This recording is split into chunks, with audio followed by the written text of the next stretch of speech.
to all the amazing listeners out there. On behalf of the Reef Podcast, don't forget to like, comment, and subscribe for our future mentions on the new episode. Have a great day.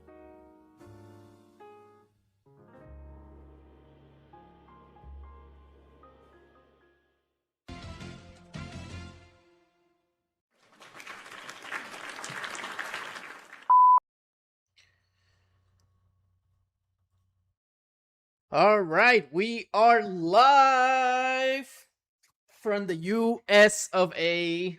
Welcome everybody to the Reef SportsCast. I'm your host, Luis IPA, joined here by the good old Doyle and ZDP, my amazing co-hosts. I would say my two heads next to me. Welcome in. So glad to have you guys here. We're talking football once again, every week. I mean, at this point, it's going to be what? 365 days? Of football. Pretty dang close. Pretty dang close. I mean, who doesn't love football? We talking about American football. I mean, soccer's there. We call it soccer, not football.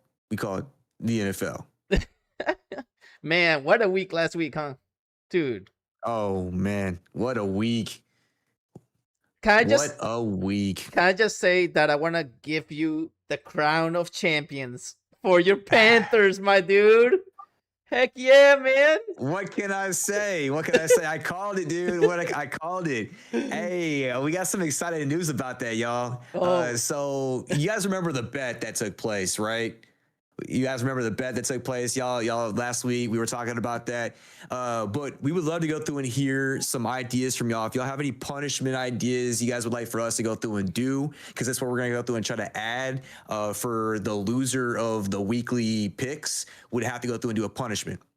Wow. So with that being said, there was a side bet going on with this game between the Packers and the Panthers. And I called it last week versus the guys over here that it was going to be a trap game, and the Panthers are going to go through and come in and claw their way to victory in Lambeau. And guess what? It happened. So stay tuned, because y'all are going to go through and see some exciting exclusive content we have for my other members of the podcast that they'll be doing. So if y'all want to go through and see it, we got some fun stuff coming up to you. So with that being said, what do you guys feel about the game with the Panthers coming through and shocking Lambeau? Chat, I'm going to go through and hear from y'all, and then you two as well. Man, so the Panthers winning in Lambeau is a huge win. I mean, I give them that, man. I mean, to go out there and playing one of the most iconic and legendary stadiums out there is incredible. Like, dude, props to the Panthers for coming prepared. I mean, you called it, CDP. You called it you didn't call it a trap game, but you said Panthers are gonna win, Packers are gonna go down. But it was a trap game. They more than likely probably got overconfident. What are you trying to say here?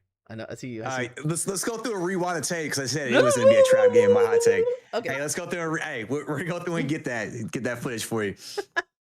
But yeah, props to the Panthers for coming and beating the Packers at their home. I mean, if they would have beaten them on Carolina, great, that's awesome. But to go out to Lambeau Field and literally beat the Packers, props to them, man. So shout out to the Carolina Panthers and all your fans for the great victory today. How do you feel, Doyle? I mean, it was a great victory for them and all. The biggest question now for the Panthers, are you now, as Rico Dowdle takes you, Dowdle takes you, or is Bryce Young going to be able to rise to the occasion? Because Bryce Young didn't even complete 100 yards of passing. Granted, yes, they did win. But are they going to become the team where if you stop that run game, the Panthers are nothing? See, I agree with you on that. I agree with you on that because Rico Dowdle, he's been the key enigma to help with that team's success over the past few wins. Like, he's gone off. He's become fantasy relevant to many fantasy owners, and just a different beast. But with that being said, with the rocky start with Bryce Young, you don't know what you're going to go through and get, but to be able to come through and lead your team to victory, I think that enough, it just, regardless of stats, you can go through and have the worst game, throwing 2-3 interceptions, but when it comes down to it, your defense has to go through and keep the team into it. The defense did a sensational job, regardless of the play calling in that. But when it came down to it, to have that game-winning drive, it just, I give kudos to Bryce Young. Now, I don't say he's going to be elite. He's going to be a sensational, because he's still inconsistent. He's still growing from pain, the growing pains and stuff like that. But what's next? Like you said, what's next when it comes to that? So, I still don't trust them in the playoffs. If they make the playoffs, I don't trust them because of one reason. I think every team will sell out to stop the running game and say Bryce Young beat us, and I do not think he can do it.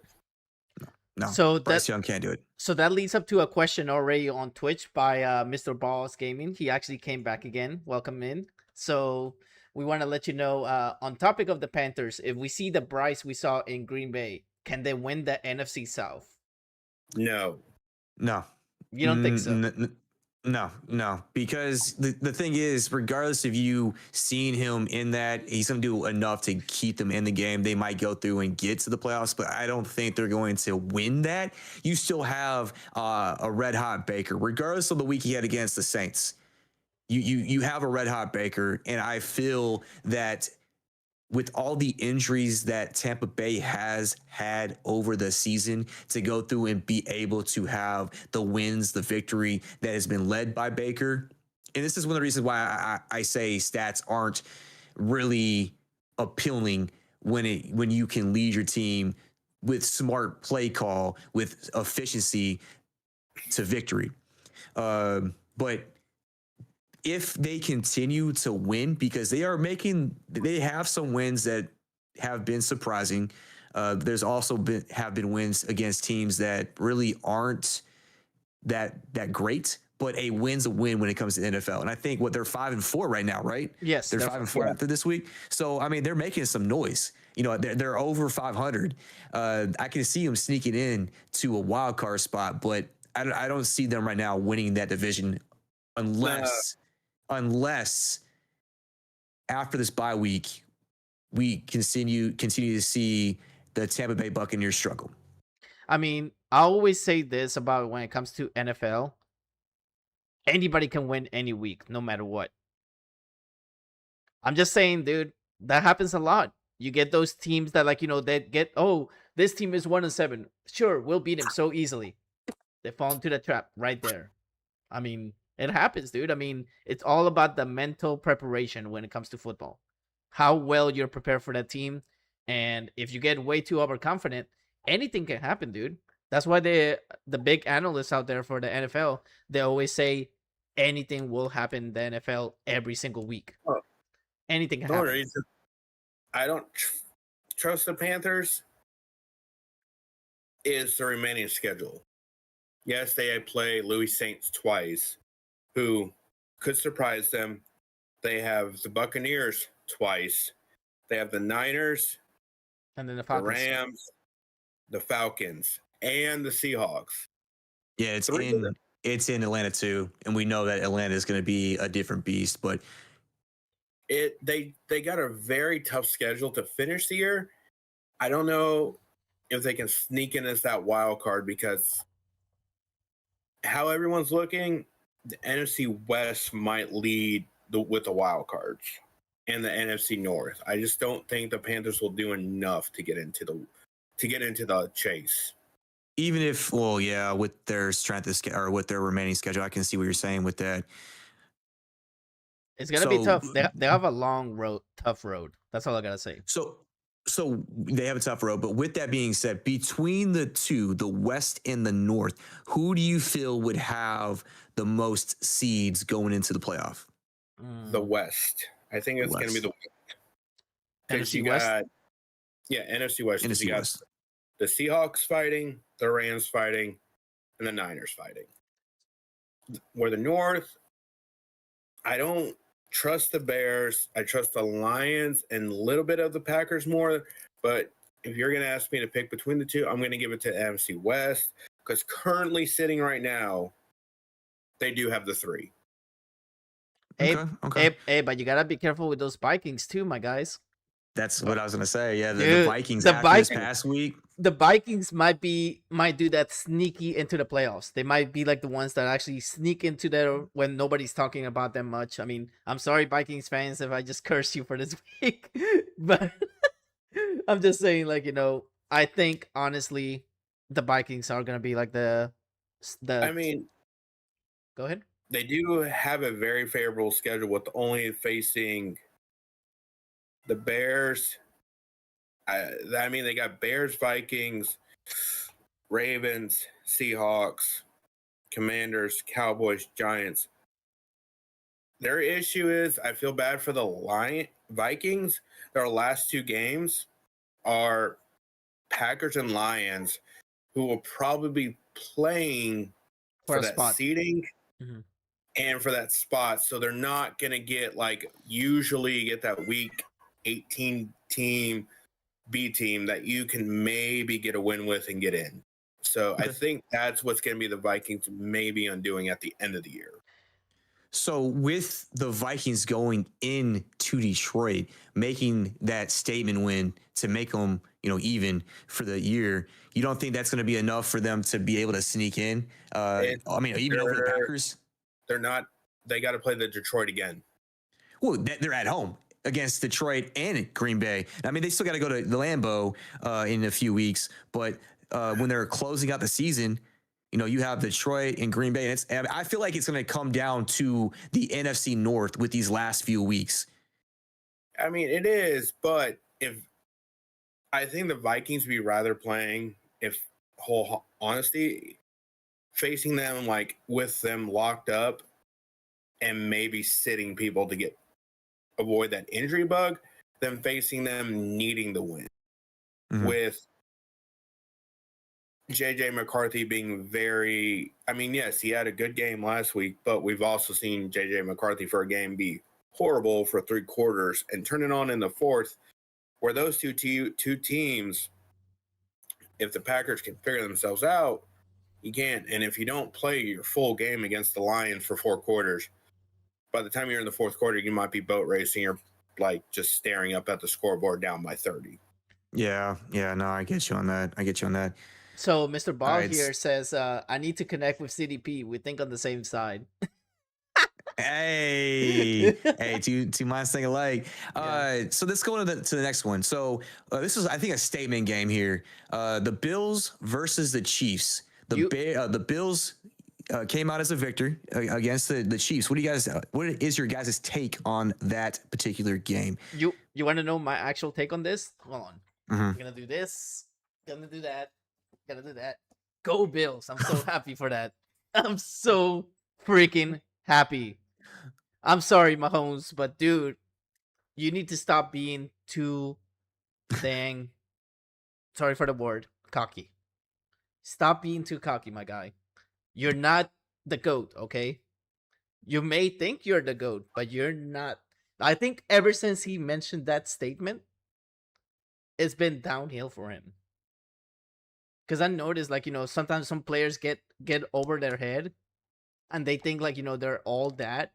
And it's like, my guy, you're not in Brady's level yet. Until you win 6 or 7 championships, then you can be like, okay, I'm in GOAT level status. I mean, yeah, don't get me wrong. 3 rings is phenomenal. It's great. But don't get too overconfident. It's not just about you. When Brady was winning those rings, it wasn't just about him. It was the whole team that did all that. And the coaching. So don't get over your head with that, please. But in reality, I'm happy for the Bills. I'm glad they actually got their game going. They finished strong. And they prevented a Mahomes comeback. So props to you, Buffalo Bills. Keep it up. I'm rooting for you to go in the playoffs.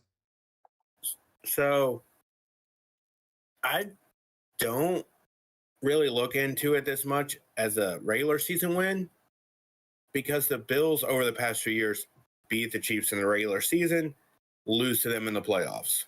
It's happened time and time again.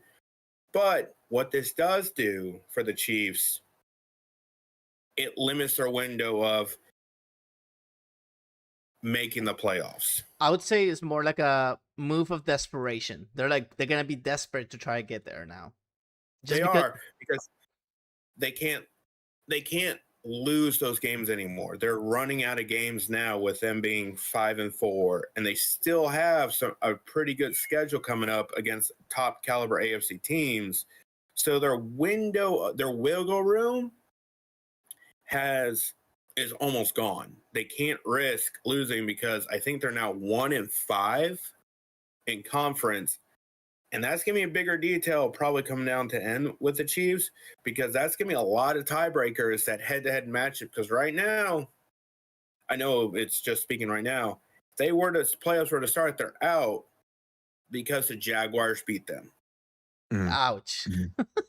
So, I mean, that's where it's going to more come down to, is with the Chiefs losing so much in the AFC, a lot of these AFC teams are going to have those bragging rights and head-to-head that might keep them out. And to Louis' point with Mahomes being to the Brady, this is probably, I think, one of the few times in that GOAT argument for sports that we got to see the two players go head-to-head. That's very true. It's very true. Now, in basketball, just speaking of basketball, because it's more, we never saw LeBron versus MJ. We never saw like MJ versus Russell, MJ versus Hakeem, MJ versus Kareem, like all that. Where in football, we finally got it with Mahomes versus Brady, and Brady walked away retiring, but with a winning record, and everyone's mind is, in the playoffs, Brady beat him. In the Super Bowl, Brady beat him. So it's a bigger mountain than a lot of Mahomes fans will want to claim, just because we saw it in person. And then we saw Haley Steinfeld just come in and put Taylor Swift and Brittany Mahomes through tables. The Mrs. Mayor of Buffalo put them both through tables. Yes, I love that. So let me say this real quick before you say something, CDP. If the Kansas City Chiefs do not make the playoffs, I'll get some maracas and do the little cucaracha here live on the podcast. I'm gonna say it right now. Literally, I'll start dancing away. Just start doing my little cucaracha. All right, what you got, ZDP? So, does this help out Josh Allen's MVP race? Is he number one after this game? No, because the reason why I say that is A, because of the win, B, because he rushed for 2 touchdowns and he passed for 1 touchdown in this game. So he was the main reason to why the Bills had as much points as they did. So you don't think it makes a claim for him to have the number 1 spot? The only reason I'm saying no is I'm still going to either favor, and he's coming up. There's 2 people I have ahead of him. Jonathan Taylor. Yes, he did have 1 bad game, but Allen's had a couple. So, and then someone who's up and coming quietly is going to be Matthew Stafford. I do get He's that. up there in touchdown passes. He has very few picks, and his team's competing for the division. So it's just going to be more interesting when that happens. But I have I have Allen third. So I'm gonna those 2, just because Taylor's still the top team in the AFC. He did have a bad game, but everyone's allowed to have 1 bad game because there's no true runaway. And Stafford's quietly climbed the mountain with his stats and his team record of potentially challenging for the 1 seed.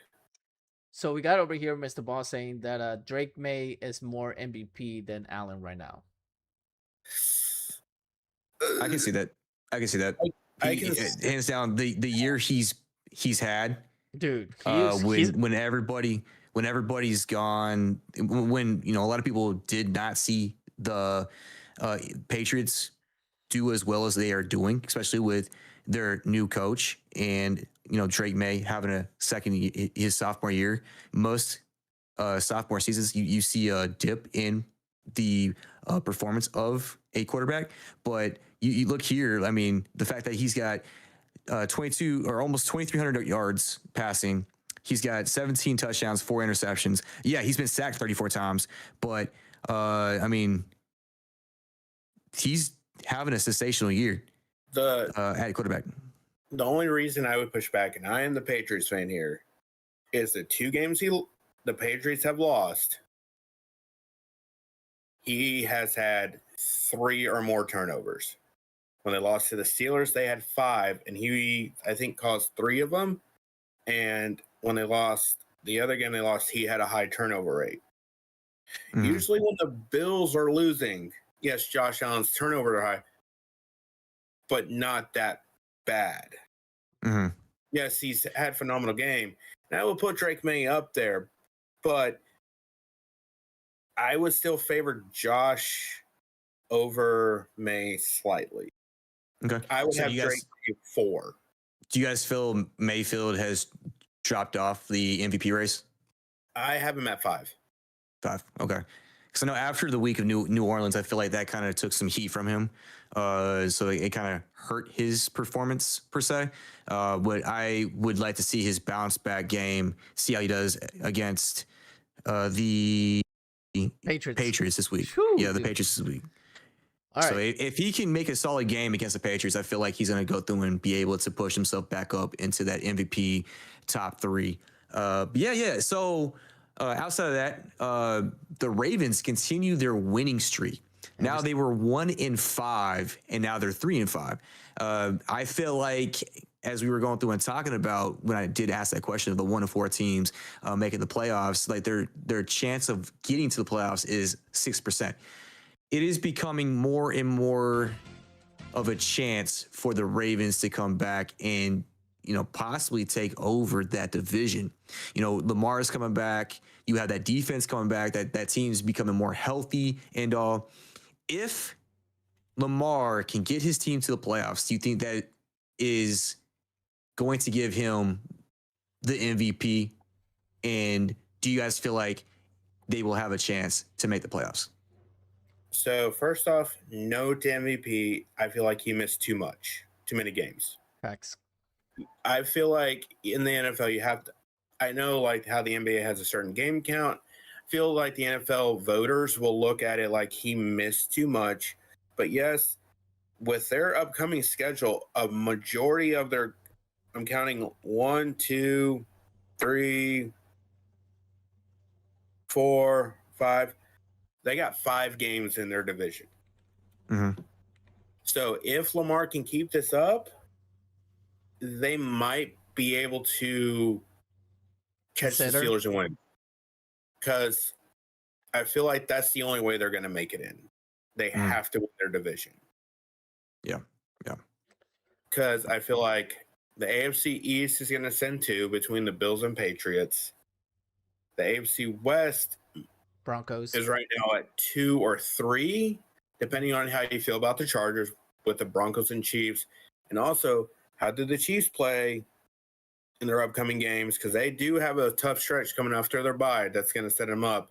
So it's just going to be like that. But if they get in, can that defense keep going like they've been? But I will not say Lamar wins MVP to me because he missed too many games to compete with the guys who are going to have the stats and the potential 1 seed that he's going to be having to chase down. Yeah, no, for sure. I agree with you on that. So it's crazy here, like looking at it right now, the Jacksonville Jaguars are ahead of the Kansas City Chiefs because of the fact that they went through and won against the Kansas City Chiefs. So right now you have 2 teams from the NFC or AFC East, 2 teams from the AFC South, and then you have 2 teams from the AFC West, and then 1 team from the North. As of right now, through week 10. So there could be some shift. I feel if Baltimore can go through and turn it on, as much as I hate to go through and say it as a Browns fan, if they can win out, I think that'll help their claim of winning the division, because they're only two games behind Pittsburgh, and I can't remember if they've played Pittsburgh yet. No, they haven't played Pittsburgh. They still have a chance to go through and play them twice. So this is their statement game to go through and take over that division, regardless of the outcome of the Steelers beating the Colts this past week, which is a great win for the Steelers to keep them ahead of the Ravens by, game spread in all, to help their lead in that division. But yeah, they're going to have a lot of cards be dealt their way, and they can't have any more injuries. They have to just go through and continue to go through and get healthy, because, this game coming up, you have the Ravens playing at Minnesota, and we'll go through and talk about that, later in the podcast or in the episode. But I mean, there's somewhat of a difficult schedule ahead of the Ravens, so we'll see what happens. The thing that favors the Ravens the most is the remaining of their schedule is 90% divisional games. Yeah, they get the Bengals twice. That's going to be a true test of their defense. The Steelers twice and the Browns once. So if they can win that, they might sneak in just because they win the division. Well, you got to remember that it's not just about the division wins. It's about overall wins as well. That's actually something that apparently they added to. I mean, even a team that has dominated their division, if they still have a really horrible record, then I was just saying, if they finish with a tie record, they're going to win because of the divisional record. Yeah. So if that's what's going to favor them, is if they can win, go 5-1 or 6-0 in a division, that's going to help them a lot towards the end of the season, because their last game, I think, is against the Steelers, which might be for the NFC North title. Is it me, or do a lot of the seasons nowadays end with division rivalries? They've been doing that quite a bit, huh? Yeah, a lot of games. Yeah, I think they changed it lately, a year or two ago, to where you end with a divisional opponent to make it more dramatic. Yeah. Well, dramatic and stuff, but yeah, I think last year and the year before, they've been ending with you playing in a divisional game. We do have a question here from Rival Lobster that I wanted to bring up. He says, which team do you guys think will be the next Patriots that will win 6 Super Bowls within several years? Well, I don't think there's going to be another team that will be able to repeat that with the longevity, like a dynasty. Like a dynasty will probably get the most 4. I don't think you get 6 because of how long that Tom Brady and Belichick were able to go through and be together. I mean, you'll have to have at least 12 years, was it? 12, 13 years? 20? Okay, well, 20 years. 20 years and go through and win 6. And so I don't think you get that today in the NFL, because a lot of people are money hungry, or they see it as a business and they try to go through and, get the most capital that they can. I'm talking about the owners, the GMs, stuff like that, for their team, their program, their franchise, and all that. So what were y'all saying? Well, if he's not counting currently, the closest team we have is the Chiefs. They have won 3 and 8 years, I think, now, with Mahomes and Reed. So, I mean, they're the closest we'll see.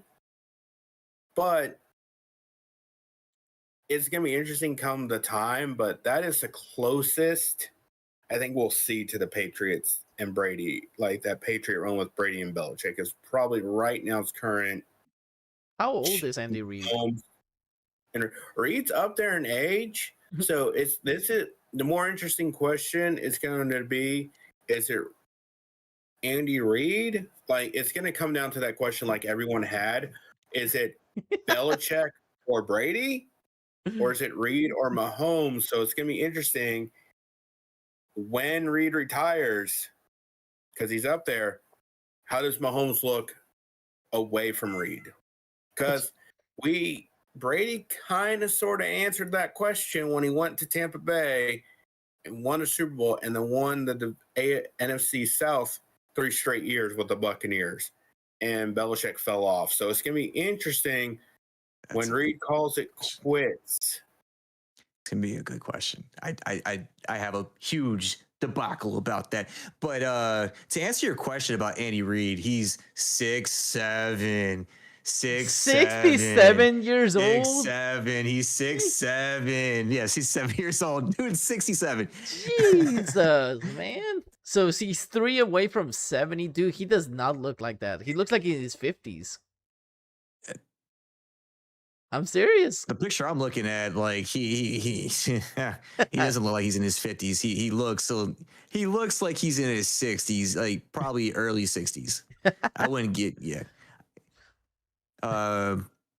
but yeah. So I do agree. Like I do see your point on that. That is the closest. But with all the trouble that they've had, all the competition that is in the AFC in general, I don't see them being able to go through and get to that threshold.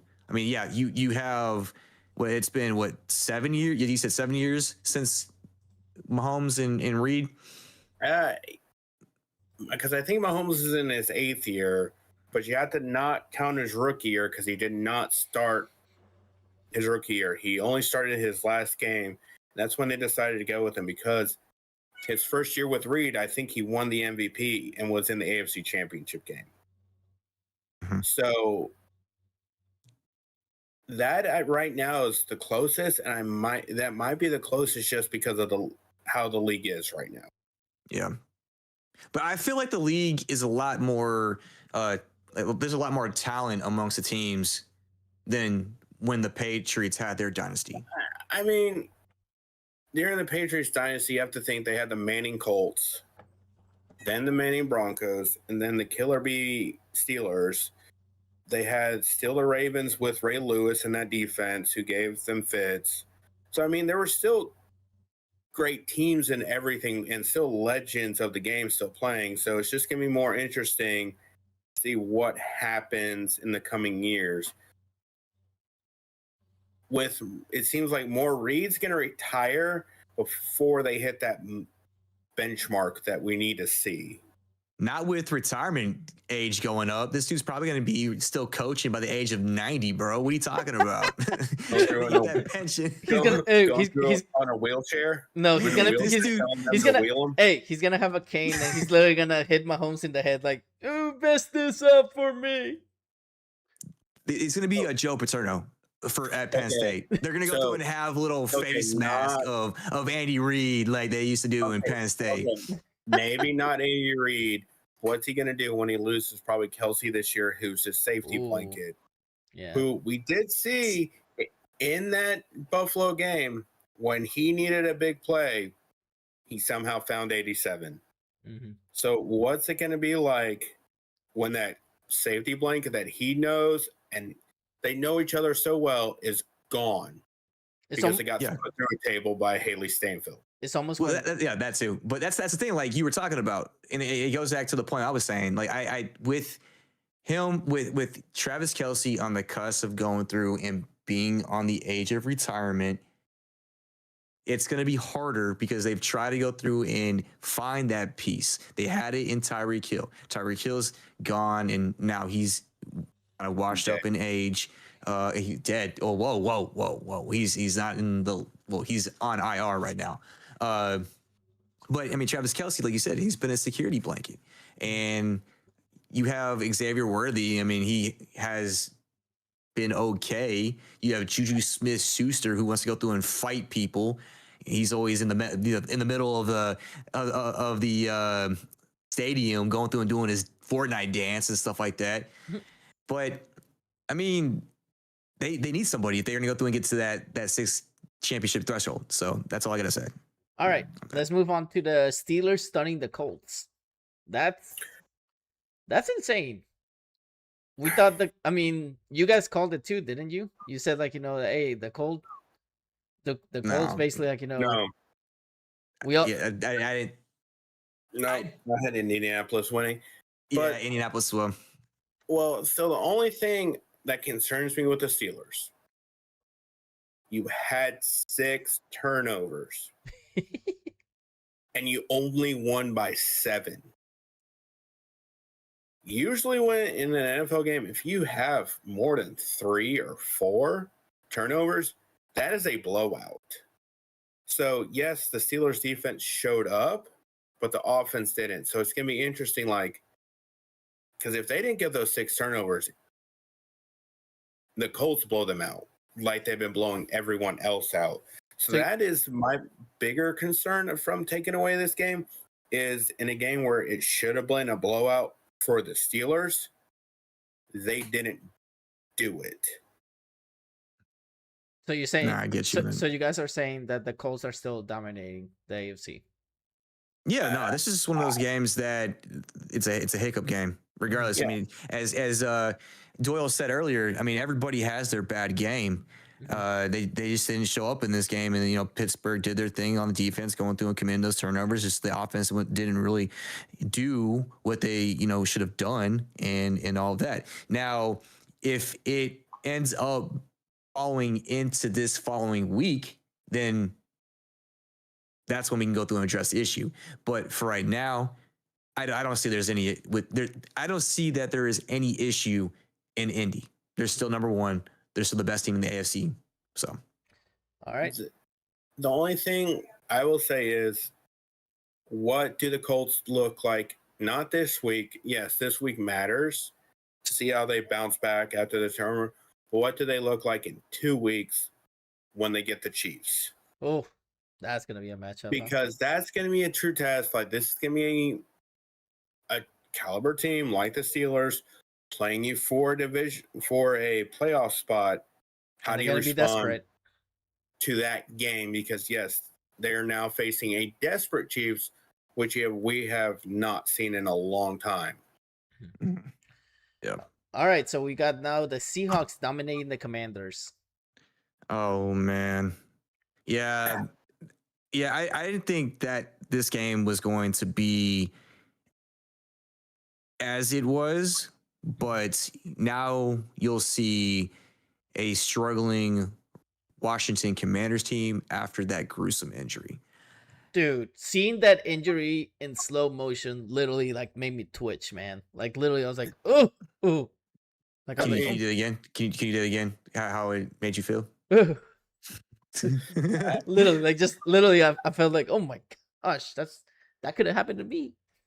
Well, I mean, it was a gruesome injury, but it should have never happened.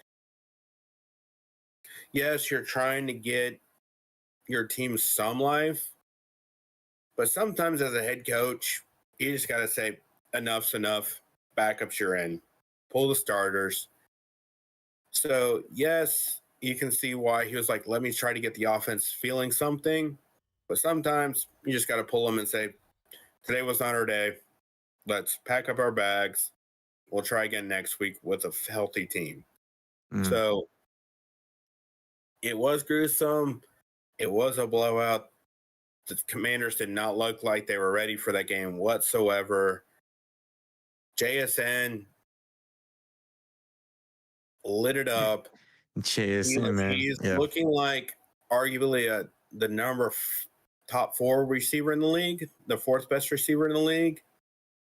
Who's better than him right now? Right now, I would still have Chase. I would have Jamar Chase. Okay. I would have Justin Jefferson, Puka Nacua, and then I would have JSN. I mean, it's not a slight against him, but those 3 guys above him have been doing it for a little bit longer. And yes, he might have finally found a quarterback to show him what they can do, but his numbers are great this year. He's probably leading the NFL, I think, in a lot for the NFL receivers. But I would still have him as number 4, which is still not bad for that entire league, as the 4th best receiver, just behind those 3. So I'm going to say this. He is leading the NFL with the most reception yards, and he's got 18 less receptions than Jamar Chase. He's got 17 20-plus yards plays. He's got 5 40-plus yard plays, and his longest of the year so far is 61 yards. So I will say if Joe Burrow did not get injured, it would be a different discussion here. But JSN is going through and having a sensational year. I believe he is the number one receiver for what he's been able to do this year. Again, it would be a different conversation if Joe Burrow was there. Joe Flacco is doing his thing. He's, had a sensational game against the Bears last week. But yeah, I would say, just the sets alone, that's where I'm going with him, number one. I gotta say, Bengals fans, and make sure you basically go to the front office and tell the team to invest in offensive line, please. Because my goodness, Joe Burrow is gonna keep getting hurt every single year, man. I mean, my goodness. Like if I was Joe B, I would actually demand a trade or something. Because, dude, I mean, I know it looks confusing, but seriously, dude, man, I mean, they don't have an offensive line at all, and if he keeps not having an offensive line, he's gonna be running all the time, dude. You need a key offensive line. I know I keep repeating that every week that we're here. But dude, you need somebody to protect the quarterback.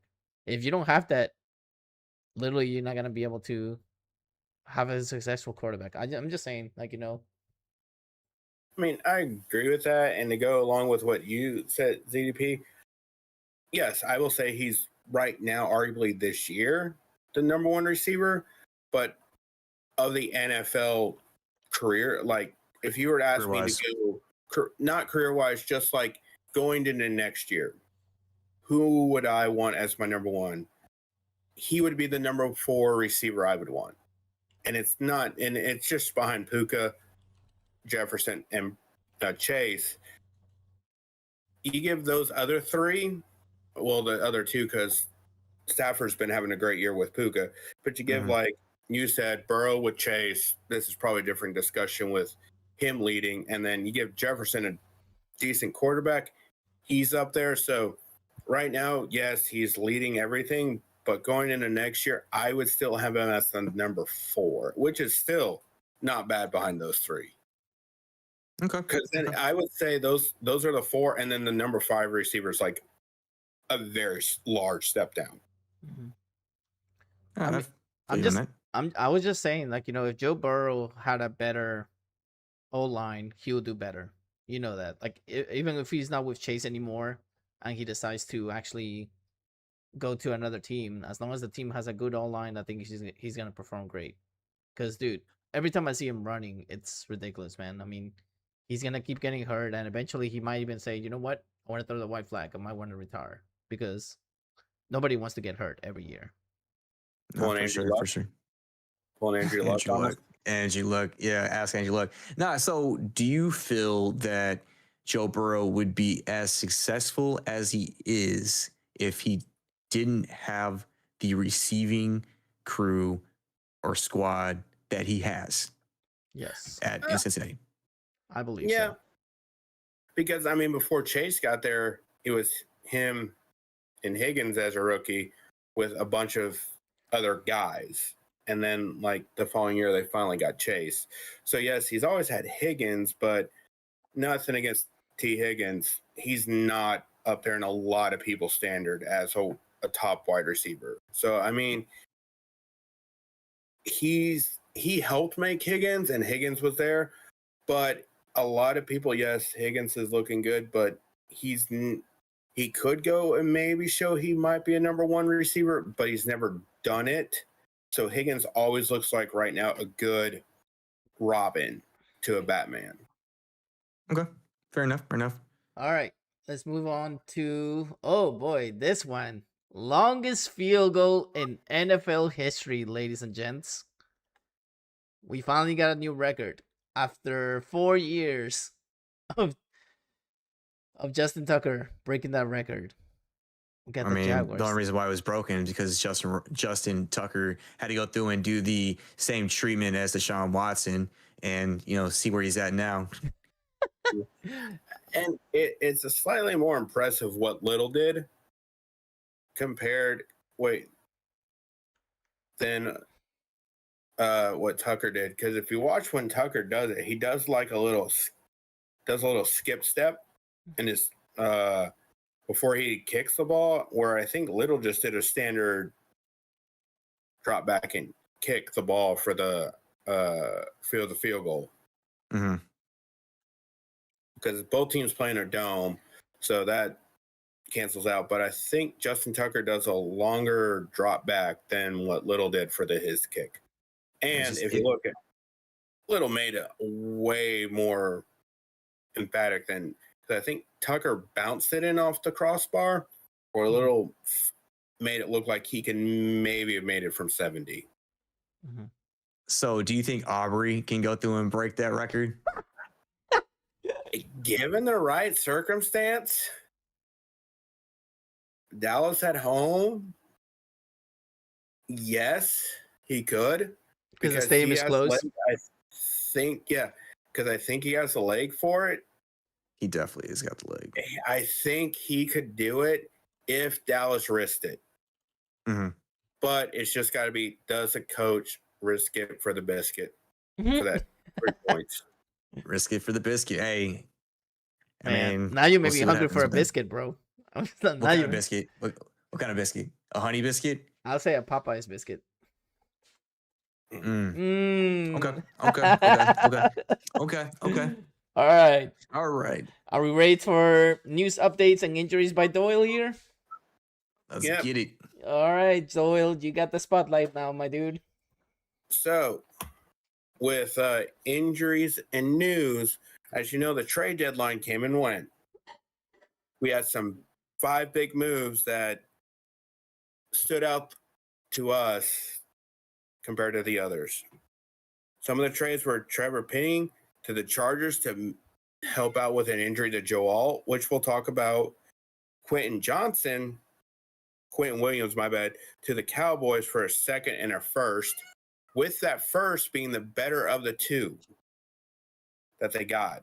So the Cowboys technically traded away their best first-round pick going to next year to the Jets. So that is how that trade went. So no matter where they finish, their highest overall first-round draft pick is going to the Jets. Rashid Shaheed to the Seahawks for 4th and 6th, which is a very big steal because I feel like that is going to light up Seahawks and help JSN not worry about double teams anymore because now you have Shaheed. Sauce Gardner to the Colts gave the Jets 2 first-round draft picks, and it made it seem like the Jets are all in on this year and the following year because now the Colts do not have 2 first-round draft picks. But if the Colts think where they're going, those are going to be late first-round draft picks. Are you going to get someone in that round, late in that round, that is equal to Sauce? It's not. Great win for the Colts. Another one was Jacoby Myers to the Jaguars. Finally gives them another good receiver to help Trevor Lawrence and help them compete for that fight for that wild card. Maybe challenge the Colts for the division. And that was for a 4th and 6th. Other big news, we saw some big injuries this past week. The biggest ones that we remember, Jane Daniels done for the season with that very slow motion elbow popping out and going to a direction that a normal human elbow should not go. Man, just hearing about it, bro. The Green Bay Packers lost their top receiver and tight end, Jordan Love. Safety blanket Tucker Kraft, he's done for the year. And Joe Alt is out for the year, which, if you watch the Chargers, when he's in, the Chargers look good. When he's out, the Chargers look bad. That is why they went and made that trade to get a tackle in to help maybe shore up Justin Herbert. and there were other big injuries, but I know the Buffalo Bills lost their linebacker to an Achilles injury, but he was suspended for this first 6 games, so they got used to playing without him. Yes, it's a big loss, but they were kind of used to not playing without him. So my biggest thing is, after seeing all these trades, are the Jets poised to become what the 2023 Houston Texans were? The reason I'm saying that, in that draft, they drafted C.J. Stroud second, and then they went and got Will Anderson third. So they gave him a huge building block on the offense and a huge building block on the defense, both as rookies. So it's going to be interesting to see what the Jets do with all this draft capital that they just gained, with them having a high first-round draft pick already with themselves. Can I just say how dumb it is that the Saints decide to give up Shaheed for just draft picks? I mean, I think it's dumb. They could have gotten something better from that, not just draft picks. Like, they could have gotten at least, I don't know, an offensive guard, or I don't know, some kind of player. I thought that was a really, really bad move on them, because Shaheed is still young. He's still, like, developing. Dude, he's gonna be phenomenal with the Seahawks. He's gonna fit so well as wide receiver number 2, and he's gonna be ready to. I promise you, as soon as he actually starts playing with Seattle, his numbers are gonna be different, because the Saints are known to trade in really good players to teams that need players, and they basically go crazy and start performing. I mean, not everybody. I'm not saying everybody, because Lattimore is a different story. Lattimore has been getting hurt quite a bit, but I'm just saying that the fact that they traded Shaheed, it was a big mistake. They could have waited. I mean, even Shaheed himself said on a interview when they talked to him, "Oh, I want to stay with the New Orleans Saints and everything." I'm like, dude, if you're gonna say that, like, make sure you can negotiate with, like, the GM. Make sure, like, you tell him, like, hey, let's reconstruct my contract. I want to win. But at the end of the day, it's all about money for some players. Like, some players want to get paid more, and I'm not there to, like, judge what they do. But come on, Saints, you could have gone better with that instead of just 2 measly draft picks. Like, at least get 3 draft picks. I'll be happy. But I mean, 2, and especially, like, not that good draft picks. I mean, I don't know, man. That was bad. But the Penning trade, I'm happy with that, because Penning is injury prone. I hate to say it. He always gets hurt. So, good move on that to trade to the Chargers, but they could have done better with draft picks on that. I mean, I don't mind the draft picks they got, but I mean, dude, 2027, I think it was, or 2028 draft picks, I think it was. 2027 sixth. Yeah. So, that shows how much value Penning has to the Saints. So, I mean, he's bad. So the fact that they got at least 1 draft pick is like, wow. It's almost like giving you a half a star out of 5 stars. Like, here you go. That's a little compensation for you. Here's a cup of gumbo so you can eat that. Well, and my bad, I forgot one other major news. Kyler Murray's been placed on the IR. So that means Jacoby Brissett will be starting for the Cardinals. Is it maybe Kyler's hurt? Or maybe they're like, hey, sit down, stay humble, get healthy so we can trade you next year. It's going to be interesting what they do with that Kyler Murray being sent to the IR for 4 to 6 weeks now. What do you think they can get back for Kyler Murray at this point? A donut. Maybe a late second round pick, maybe early third. You're not going to get a first for him. His play has not dictated enough for a team to want to give up a first. So you might be able to get a second and a third for him, or later draft picks, but you're not going to get a first. I would say a 4th. Just a 4th. He isn't. He's when he's on, he's on. But he's been given too much issue when it comes to being that quarterback that they need. And he's also worried about playing Fortnite on a tablet. So that's probably what hurt him. He's on IR because he has a wrist injury from trying to go through and play with Fortnite on those tablets. So who knows? Who knows? But we'll see what happens when it gets to the offseason if they decide to go through and trade him. So over here, Mr. Boss says, I'd see someone desperate, in parentheses, Jets are a good fit. Give up every early day 2 pick for Kyler. I think the Jets are going to draft a quarterback this year. There's no question. I mean, what quarterback do you feel like they're going to go through and take? Because there's no there's no true quarterback in this class. Yeah, as many analysts have said. Might not, but their issue is they have enough ammo maybe to go trade for someone, but not Kyler for what all the first they have. They stockpiled now. They got 3 first in this year's draft class. So they might just ride it out with Justin Fields one more year and draft everything else and maybe wait a year on that quarterback. Yeah, no, that would make sense when it comes. I think the only potential quarterback they were talking about was the one from Indiana. So, I mean, yeah, if they like him enough, take him. But if not, draft a receiver, draft the O-line, draft a defensive young player. Draft everything you need. Fernando Mendoza. I was going to say, get the quarterback the following year. I was going to say, get Manning next year. Literally just get Manning next year. Bruh. You only get a name at this point. Exactly. I mean, but that would be something if the Saints actually get Manning. I'll be like, dude, history is repeating itself again. I mean, come on, dude. So, I mean, if I'm the Jets, if you don't like a quarterback this year, draft everything else and then get the quarterback the following year. Have all the building blocks ready to go and then draft that rookie quarterback. Basically, you're saying build a team around you and then get the quarterback. Yeah, draft that number 1 wide receiver, draft that offensive tackle or guard you like, draft that defensive end or linebacker you want. Draft as much as you can if you see a high draft class this upcoming year, and then the following year, go get your quarterback. Absolutely. So there's a deep wide receiver class coming out. You got a lot of great receivers coming out this next draft class.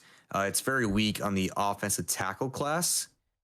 I was just ends are strong, interior linemen, corners, and running backs, and then obviously quarterbacks are weak as well. So, but I mean, if you look at it, the Lions drafted Calvin Johnson, and then the following year they drafted Matt Stafford. It's nothing wrong with getting the weapons and then getting the quarterback. But how did that pan out for him?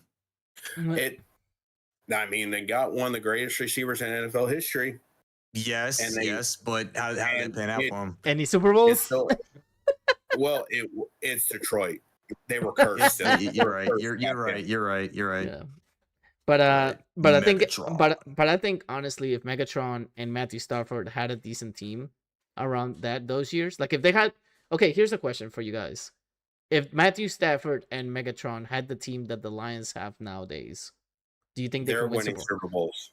They are winning Super Bowls. Yeah. Okay, so is Matthew Stafford still the quarterback, or is it going to be? No, he said take Matthew Stafford, Calvin Johnson, and put them on Detroit's current team. I feel like it'd be pretty solid. Yeah. They're going in as Super Bowl favorites. Mm-hmm. Yeah, every year. Yeah, every year. All right, they're gonna go through and get that 7. They're gonna make a dynasty where they're gonna win like 10 out of 10 Super Bowls. All right, they're gonna be the Detroit Lions that we've never seen of or made fun of. Yeah, facts.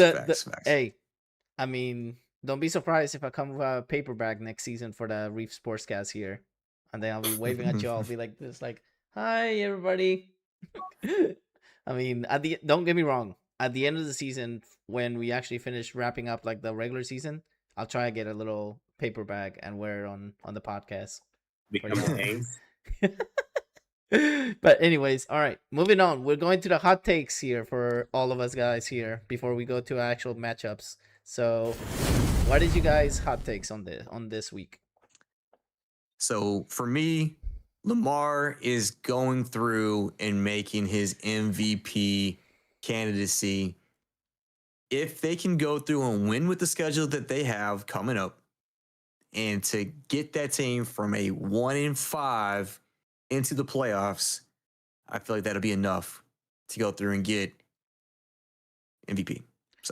So you're saying that this is actually a statement week for Lamar Jackson? Yeah, it's a statement week. Okay. What you got, Doyle? Going along with ZDP, what I'm going to say is different. This is a big statement game for Matthew Stafford and Drake May. Because of who they're playing, if both of them show up and show out, this puts them both them closer. Well, the Rams closer to winning their division and competing for that one, and it keeps the Patriots threatening the Colts and Steelers for that one. This game, as long as they keep doing what they've been doing, could help them solidify their hold or help them down the home stretch regain or gain on the MVP.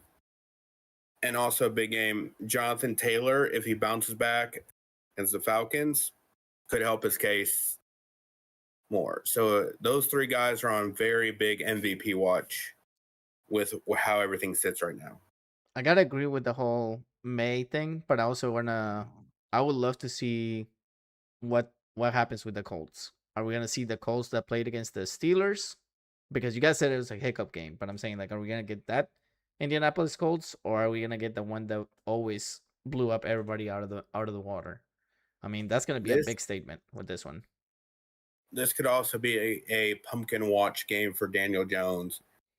Does revert back to the Giants, Daniel Jones. Facts. All right. Are we ready to do our matchups here? Let's get it. go. All right. We got the Falcons and the Colts. Who you guys got here? So, in this game, I feel like the Indianapolis Colts are going to come out and win this game. They've had a great defense, so they might be able to stop Bijan. Their weakest part of it was their pass defense, and they just locked it up, hopefully with Sauce Gardner. This is going to be a very interesting matchup with Drake London versus Sauce. Whew. So if Daniel Jones can keep a clean game, big if, after what we just saw, I think the Colts win this game. I say Colts as well. Yeah, I'm gonna go with Colts as well for this game. Now, if it was in Atlanta, I could see a different outcome. It would be a different story. As I've always said, they're different at home. I mean, they went through and stunned Buffalo.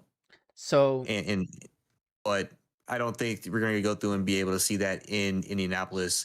I think Indy's going to go through and bounce back. That defense is not. I mean, the Falcons' defense is a dark horse. They're pretty stout defense, but you have JT. You have now a defense that has got some more ammunition to go through and be able to hold against Bijan and Drake London. Now, can they hold Kyle Pitts Sr.?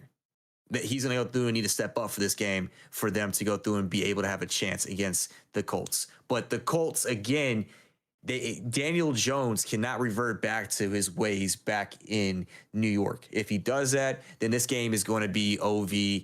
Falcons are going to go through and take it. But for me, they're going to clean it up. Colts win it. So don't forget this game is in Germany. Yeah, not in they're playing in.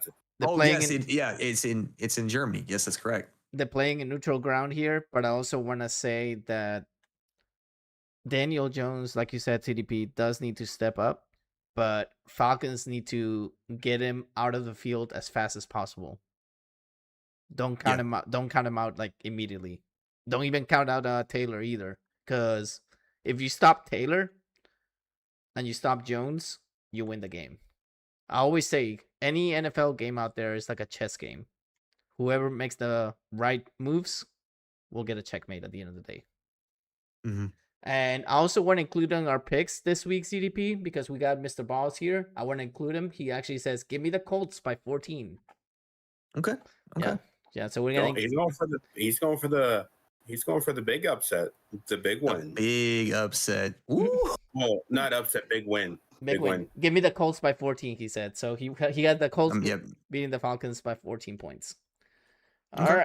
All right. Next matchup, we got the Jaguars and the Texans. This one's spicy, dude. You don't know what Texans you're gonna go through and get. They came out against a Broncos team and end up falling flat. Then you had the Jaguars barely beating the Raiders. And again, I'm gonna go through and say this: the Jaguars have benefited from a soft schedule, an easy schedule, but with the Texans having a strong defense, that's what's going to go through and carry them to victory. I think Stroud's out this week, and Mills is starting.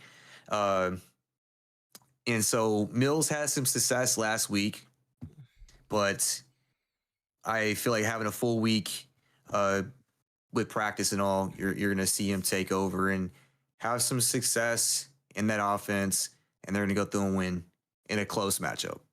So what? So you got Houston, CDP? Houston, yeah. Okay. This is a big game for AFC standings, because usually this game would be like, hey, who's going to win the division? Right now, this is more like who gets into the playoffs. This game is going to dictate a lot, with currently the Jaguars sitting in and the Texans being right on that cusp, I think, as the 9 seed in the AFC right now. This is the top 5 defenses versus a top 5 defense in takeaways. This is going to be a very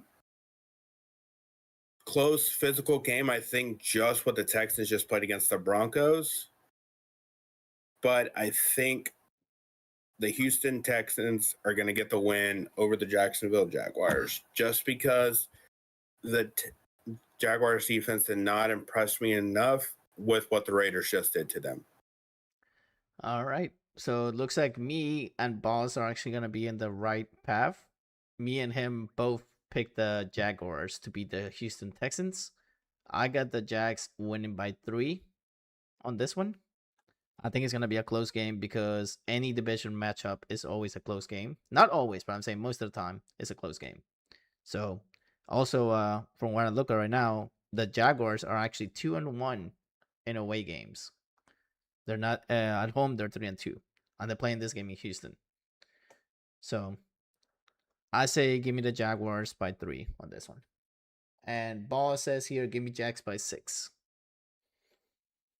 All right. So who do they play in away games? Who did they play? So in they're away 2-1. games? They played. Okay, so they beat San Francisco.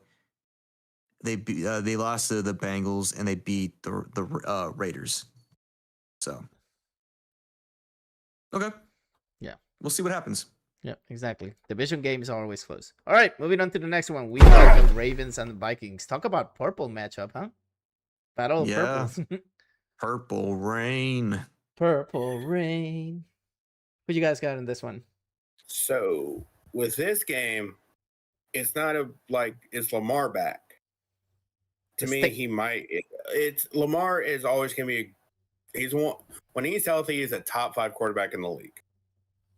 The bigger question is the Ravens defense consistently going to be able to show what they've been showing? If they're able to do that, then yes, the Ravens are going to make noise, and they have to make noise now because of their abysmal start. In this game, with just how the Vikings just played against the Lions, who have a very powerful, potent offense and stuff, I'm going to give me Lamar. I just think Lamar's going to be able to somehow do it with him and Derrick Henry. You trickery over there. I thought you were, you just do a complete curveball over there. I was like going for the swing, and I struck out. He pulled the Louis with Denver at home. He pulled that up, man. He pulled that little trickery. I in there. just No, I just think there's nothing compared to Louis in Denver at home. I don't know. where's this game I don't at? know who's going over here. Really, Where's it at? Oh, it's in Denver. Yeah, Denver by by 10. Come on, dude. Yeah, no. I just think Lamar speaks for enough for himself.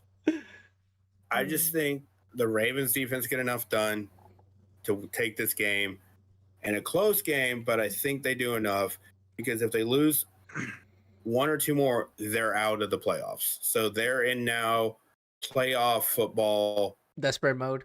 So I think that's going to be a bigger edge than the Vikings right now. All right. So Mr. Ball here says here Ravens by 7. So it looks like I'm gonna be soloing here. I say Vikings by 10. Vikings by 10. Mm-hmm. Yeah, I want to go for the Vikings in this because I always say Lamar Jackson, but I will say this is going to be his statement game. He's going to rally the team back up. They're again getting healthy. What defense are you going to go through and get when it comes to the Vikings? What JJ McCarthy are you going to go through and get when it comes to the Vikings? Lamar has been more consistent through his career in the regular season, playoffs, different ball game when it comes to him. Mm-hmm. But yeah, King Henry and Lamar. Lamar's going to go through and do his thing. He's going to make that MVP campaign.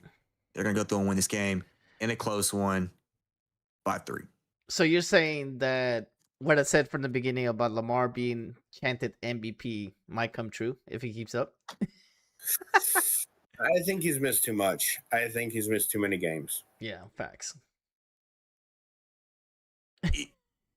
We've seen history once this year. We've seen history made once this year. We've also seen the just- Reds Hey. go through and I cheat. just think he's missed. He missed 4 games. Yeah.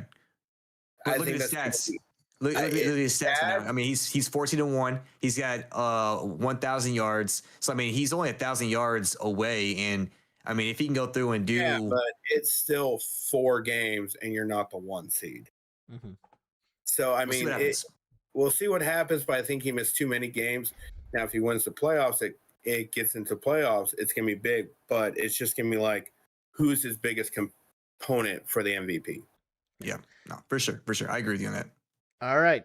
This next one is going to be a really spicy one. And I really wish it was actually a Sunday night game. But we got the Patriots and the Buccaneers. This one should be really good, man. I mean, Mayfield versus May. Battle of future MVP candidates, right? So, man. It's basically whoever messes up first that's going to be losing the game. But with the fact that the Buccaneers don't have many players, I mean, they still have a lot of injuries, correct? Yeah, So give me the Patriots on this one. I say by 10.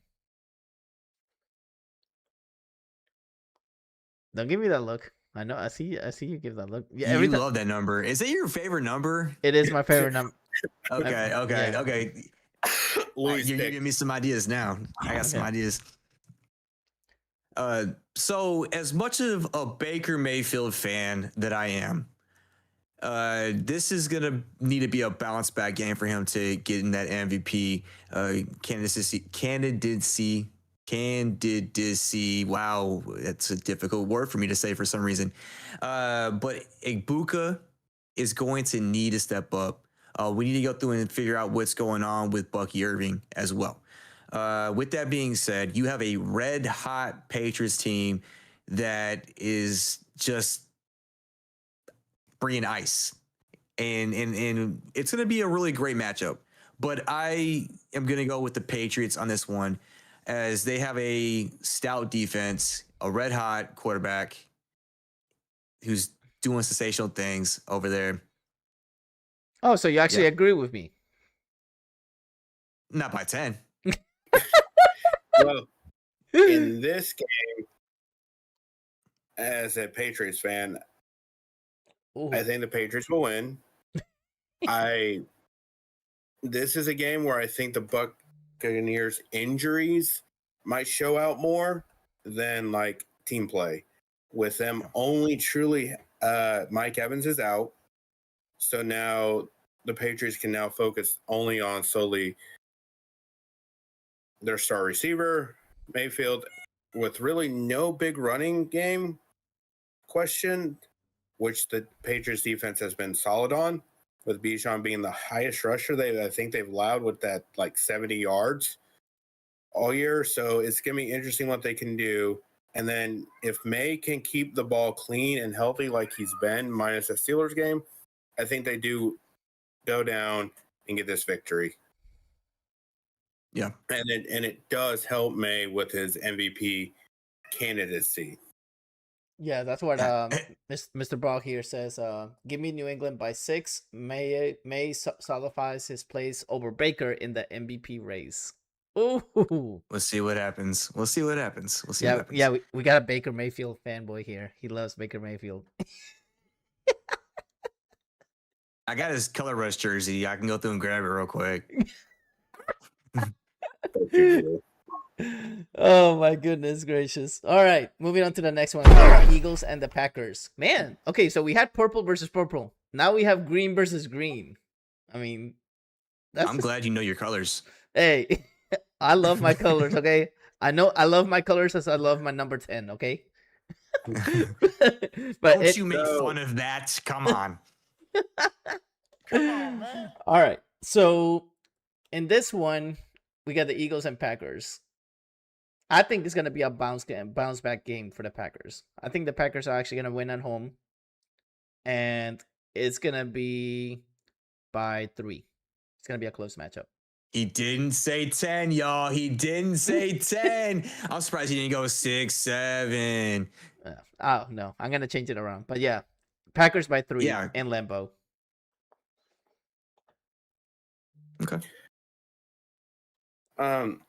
After what I saw the Packers do, I'm very worried for them because they're about to face Saquon. If Rico Dabo is going to run over you, what is Saquon going to do with that much better offensive line and a much better passing attack? They're not going to. Jalen Hurts is not going to get 97 yards. If you stop Saquon, Jalen has shown us he's going to throw for 300 some odd yards. So they're going to be facing a way different team. They got better on defense through the trade deadline. They are coming off a bye, so they got a little bit healthier because they're not beat up. Jordan Love lost his safety blanket and Tucker Kraft. So it's just, it all looks wrong for the Packers. So I'm going to take the Eagles in this game. I'm going to go with the Eagles as well. Now, you nailed on the coffin with just that offense alone when it comes to Philly. The only thing that I'm worried about is the Madden curse. Mm-hmm. We don't know what Saquon. I mean, he's been not doing so well the past few weeks. The Madden curse is always there. The Madden curse is always there. Crystal ball. Mm-hmm. The Madden curse is always there. But I'm going to go Philly. And it's definitely going to. You're going to start seeing Green Bay start to struggle with the injuries that are happening there. So Mr. Ball here says, I hate this matchup for so many reasons. Just give me Philly by 3. So he didn't say Packers by 3, but he said Philly by 3. I'm going to say Philly by 10. Of course you would say 10. But Lobster here says, hey, Luis didn't say 10. No way. It's a miracle. Oh, so Mr. Ball is a Detroit Lions fan. I remember that. He is a big Lions fan. So I want to shout out our buddy here, Enforce Viper. He's a big Lions fan. You know that. He's a big, big Lions fan. Like if he was here, he would be saying Lions all the way. No, he wouldn't be talking about the Lions. He'd be talking about Ryan Day and the team up north, okay? Every time he comes in, he's like, tell ZDP about how Ryan Day sucks. Well, we're doing well this year. We're doing well, running champs. Just saying. Weren't you doing well last year, and then you lost that game, but then you won the championship, but you still lost the game. We needed a kick in the butt to go through and get to step B. All right. The championship. All right, moving on to the next one. We got the Steelers and the Chargers. My gosh, yellow versus yellow now. What is up with these matchups? Purple versus purple, green versus green. Now yellow versus yellow. Oh my goodness. I mean, And then we had red versus red. Mm-hmm. Oh my god. All right, so Steelers versus Chargers. Which Chargers are gonna show up? Which Steelers are gonna show up? Is Justin Herbert? Okay, what you got, Doyle? So the biggest question is, does this prove the fact that the Chargers' best reason that they are winning is Joe Alt? When Joe Alt's not been in, they look shitty and bad. When he's in, they look good, and they look like the team that's going to win the AFC West and contend in the playoffs. With all that and how the Steelers' defense has been playing, and they might ride the wave after what they just did to the Colts, I'm going to take the Steelers in this game in a close one, but I think their Steelers defense shows up and bothers Herbert more than he's been seen in a while. Question for everybody here. Do you guys think Rodgers is going to finally grow the beard again for the winter? Or you think he's still going to have it clean shaven? He might bring the beard back. He's going to grow the mustache. He's going to go through and get the curls. Oh, my Lord. He's going to pull that Luigi for Mario Party. He's going to be like, yeah, that Luigi. He's going to go through and grab it. Oh, he's going to grow something. It's in Pittsburgh. Nah, he needs to. Yep. But give me the Steelers in this game. I say give me the Chargers by 7. Any reason why? Any reason? Well, I mean, I like Justin Herbert. I think he's gonna be. I told you guys he's gonna be a top 3 quarterback really soon. I got a feeling that he's gonna be. No, don't be looking all over like you know what I'm talking about. I'm just saying, bro. He's gonna be top 3 quarterback really soon. I got a feeling, man. Like how soon? How soon? It's really soon. What's our definition of soon? I would say by the end of this year, he'll basically be close to the top 3, but next year he'll be top 3. But he's not even like top 5 right now, and you're saying top 3. Yeah, that's a bold statement. And then like next year, also banking on Burrow coming back healthy. Ooh. Yeah. I'm sorry, that's a no for me, dog. I mean, he's got a favorable offense. He had Joe Alt. Now we're gonna see how he's gonna do without Joe Alt. I'm gonna ride the train on this as well. I'm gonna take Pittsburgh because Pittsburgh is feeling the heat of the Ravens creeping up and taking over the AFC North. They want to go through and continue that lead. This is their statement game right here, taking a formidable foe in the AFC to go through and continue to levy their playoff seed to a higher overall seed. So give me Pittsburgh away, going over to LA with a victory by 3A. I love that. And Mr. Ball here says, give me the Steelers by 6. I just love the fact that I'm always going against the world. Where it's Louis versus the world. Herbert's ranked right now, probably as highest he'll ever get in quarterback ranking is 6th.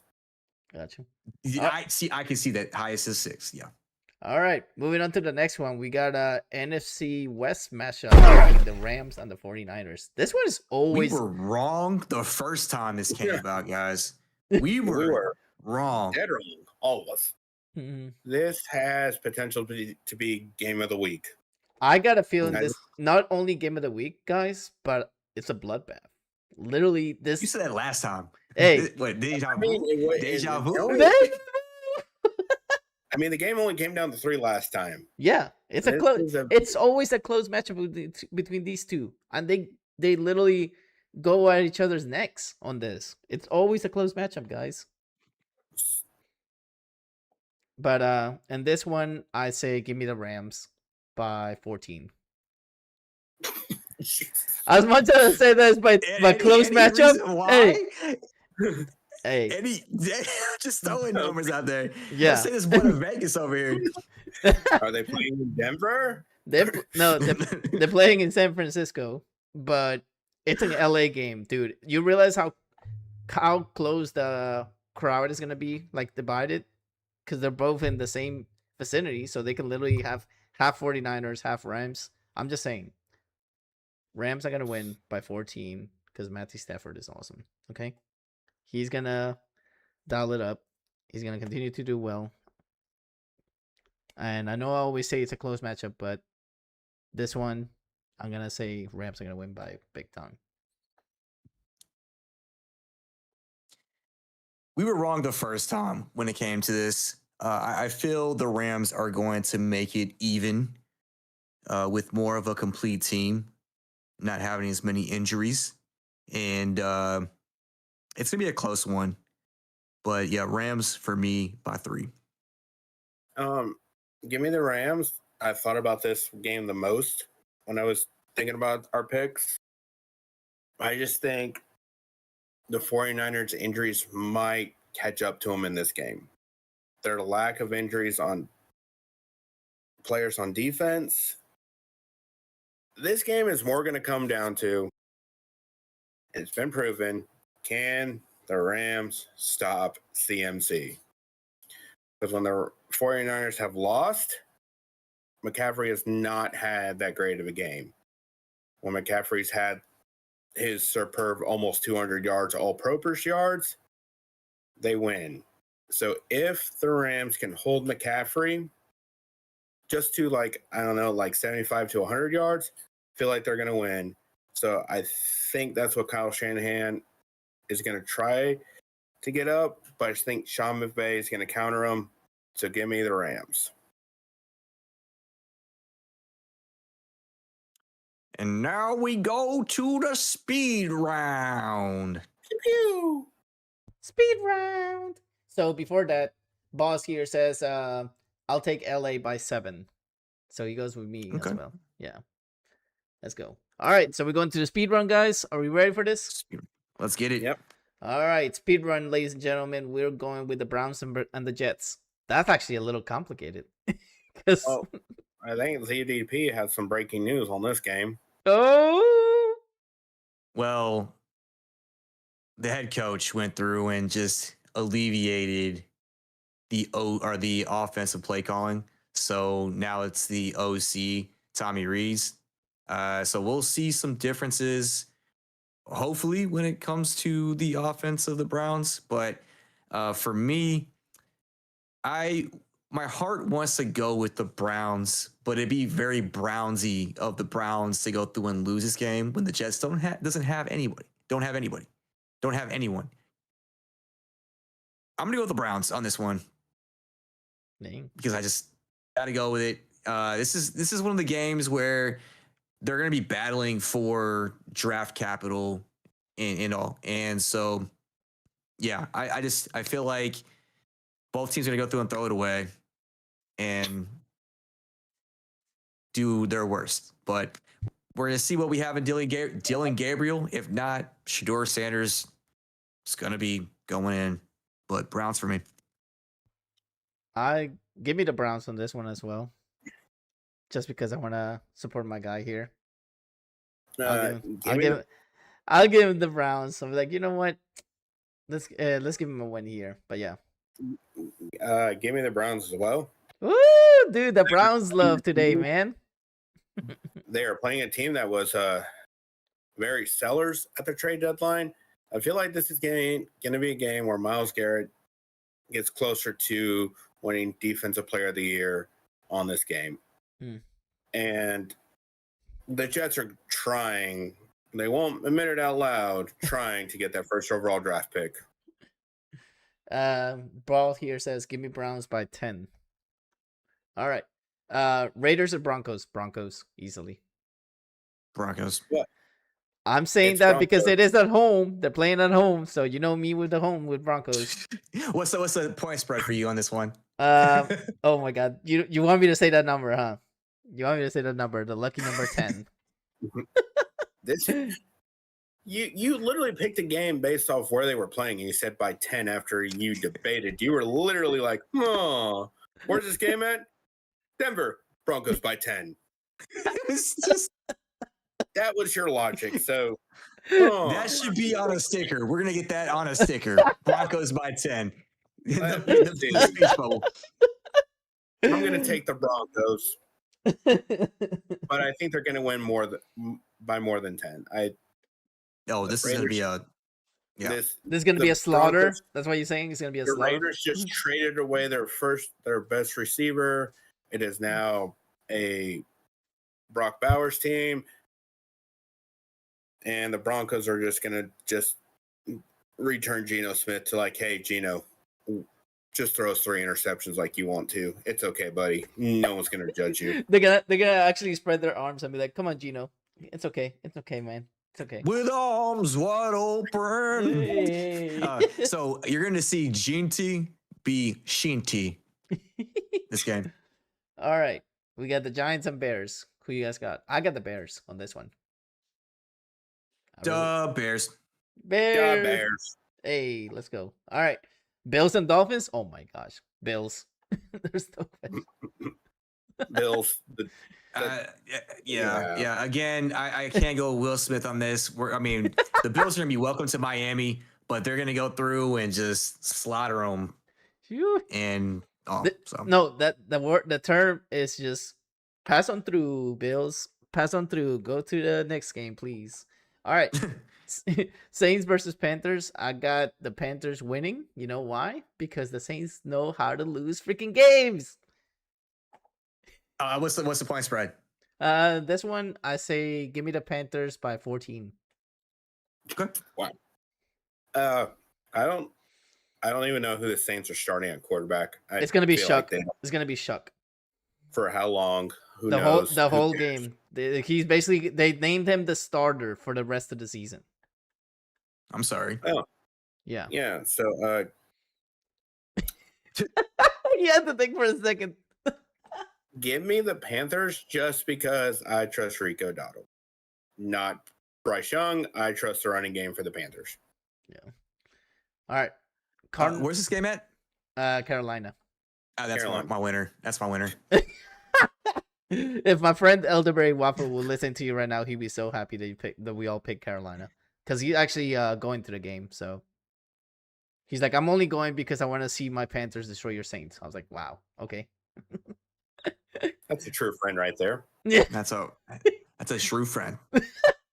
Cardinals and Seahawks all the way. Dude, Yes. dude, freaking Shaheed coming to the first game in Seattle. He's going to have a dominant game. I say he's going to have close to 100 yards receiving. No, I don't see that. I see that. Don't be shaking your head. It's going to be Seahawks, and I think Shaheed takes at least a game or two before he hits 100. It's still going to be JSN. JSN. Yes.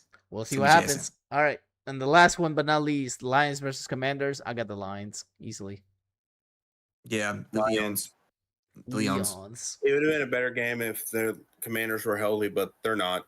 They're about to put their whole team on. They're busted. Oh, so hey, I just read on chat over here on Twitch. Mr. Bob apparently said Carolina by 35. Jesus, he does not have faith in your Saints. Is Bryce Young making a MVP candidacy over here, or is it going to be Rico Dowdle? No, he's more than likely going to pull a Madden on the Saints. Oh my goodness! The Bryce only Young's way gonna the Saints and the Browns can be good this season is if we play them on Madden. Let's just be real. I mean, come on, Saints versus Browns. Imagine if they played each other in the actual matchup. It'll be house divided between me and ZDP. Anyways. Oh man. All right. Are we ready? All right. Are we ready for the final splash here, ladies and gents? The final splash. Woo, man. The final splash of the week. Man. Which team is going to get the first overall NFL draft pick for 2026? Give me the New York Jets. Oh, man. I do not think they keep it. With how many first-round draft picks they have, I can see them listening and trading away the first overall draft pick to get more picks to build a team. Because, I mean, right now, if you look at it, they have their pick. They're going to have the better of the Cowboys picks. And they have the Number Indianapolis one overall. pick. Yeah. Matt. I'm sorry. I was reading somebody over here in the YouTube chat. Matt over here saying the Chiefs are getting the number one overall pick. So do you think they're gonna go through and make the trade for that? Or I think the Jets are gonna overall wise are gonna earn it, but I think they traded away to fall back and get more draft picks to build up that team because they need a ton of help. Yeah. And like we were saying earlier, there's not really a lot of high caliber coming out that they can't maybe steal later on. There's no big quarterback coming out. The wide receiver, it's a deep class, so you can possibly get a good one later on. No good offensive lineman, no good true defensive player. So I feel like whoever might win it trades it away just to get more draft picks. But I feel like the Jets are going to somehow win it. But I could also see the Jets being the Jets and winning a game that they should definitely lose and losing the first overall draft pick because it's the Jets. Yeah, it's going to be this week possibly because, the Browns are going to be doing the Browns thing. Yeah, I hate to go through and say that, but for me, I think it's going to be the Jets as well. The Jets are going to go through and sell those first round picks for more first round picks. Like they said, they're going to go for the most in history of first round picks. They're going to have like the whole. They're going to try to go through by 2027, 2028 to go through and have the whole first round of the NFL draft. Just Jets.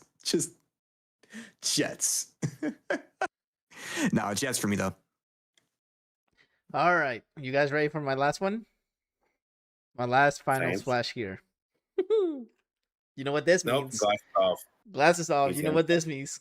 Oh, here we go. Ooh, you know when the glasses are off, that means that I'm serious.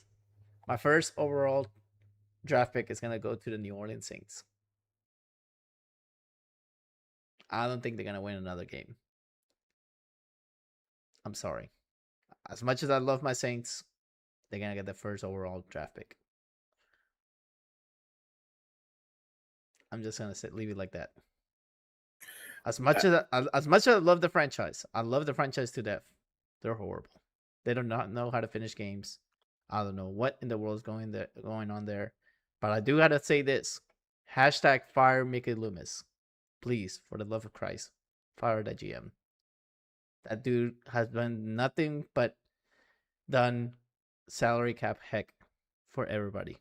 And it's irritating the fact that he's doing really horrible trades. He's basically trading talent for picks.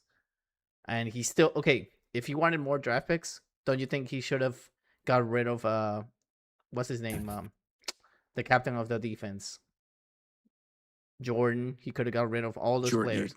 Jordan, he could have got rid of what's his name? The center, the middle linebacker. Davis. He could have gotten rid of Davis.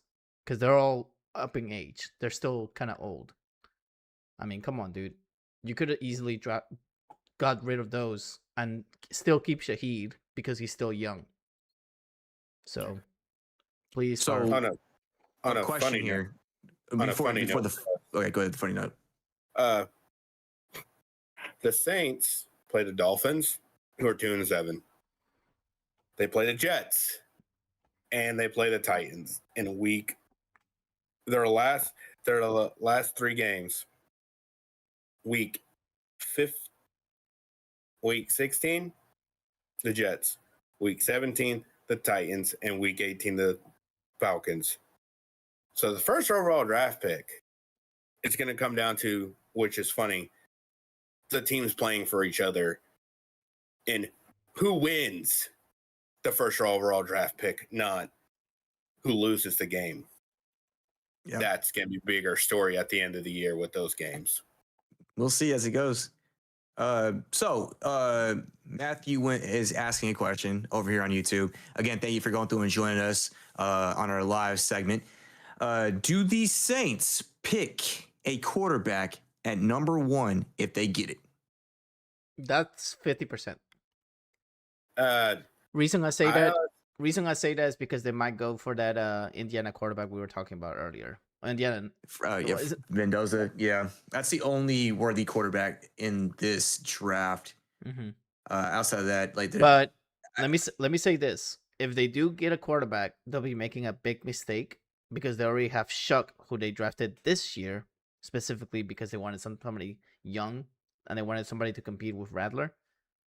Build your team around, like Doyle here said, build your team around and then focus about getting something like that. You already have Rattler, who's okay. It's like start building your team. You already have Rattler, who's only 2 years.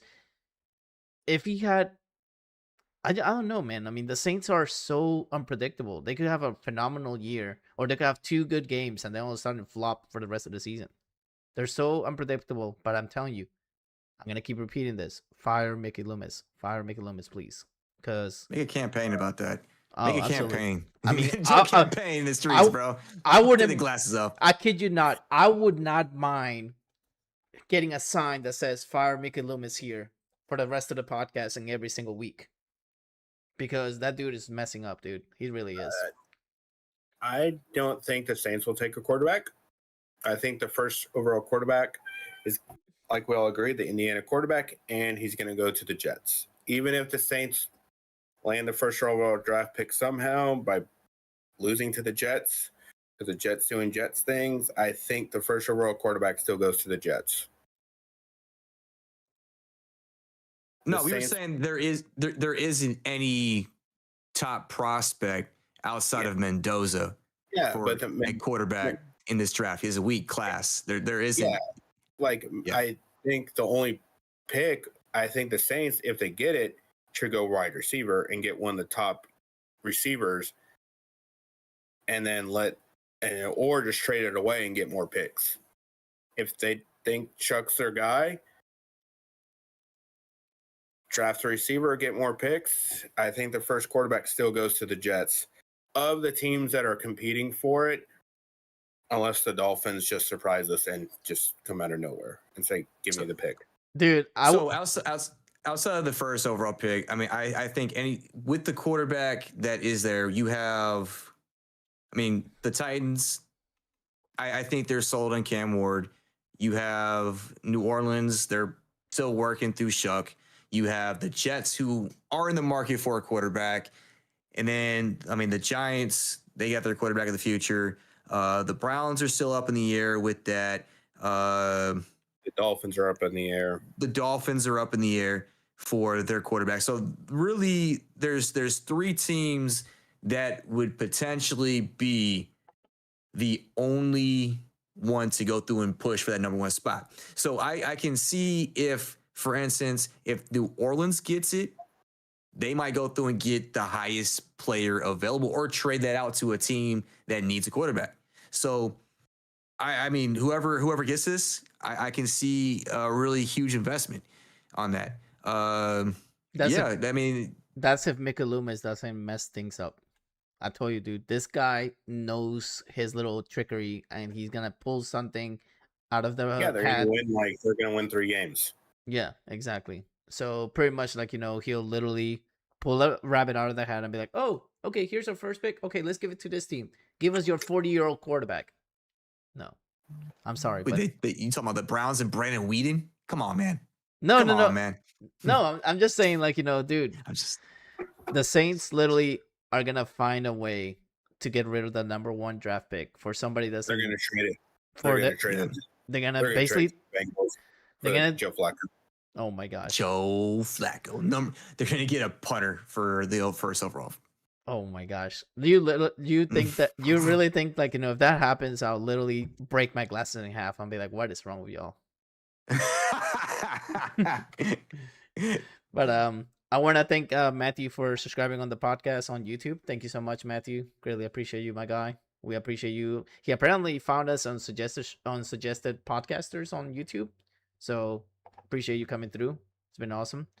But I want to let everybody know here that we do this every Wednesday night at 8:30 Central, 9:30 Eastern, 6:30 Pacific time. It's always been fun here. We've been doing it for quite a while now, a couple of weeks. We had a couple of bye weeks, but that's because we took PTO, and we want to thank you guys for being amazing listeners. So, as always, I'll let ZDP do the final closing statement. So he always takes the mic. All right. So yeah, I want to say thank you everybody for going through and giving us time of day. We'll be live on Wednesdays, 9:30 EST. Come through and check us out on YouTube, on Twitch, and all other forms where you can go through and watch podcasts on Spotify. And we're looking at iHeart Radio.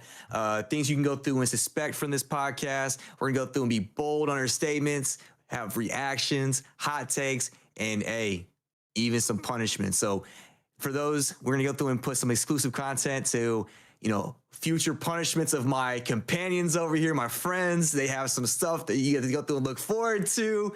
And we will reveal that when the time comes later. So stay tuned. Check us out on Wednesdays and share with your friends. And also comment, like, subscribe, all that other stuff as well. But we will catch you on the flop. Korean Heart out. We outie.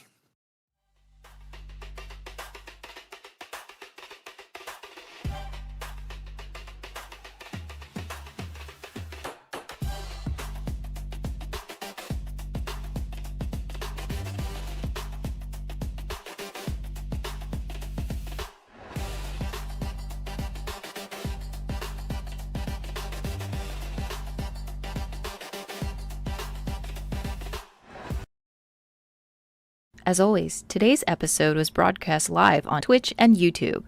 If you couldn't make it to the live segment, feel free to watch it on Spotify, Amazon Music, Apple Podcasts, and iHeart Radio. Links on the description below. See you next time.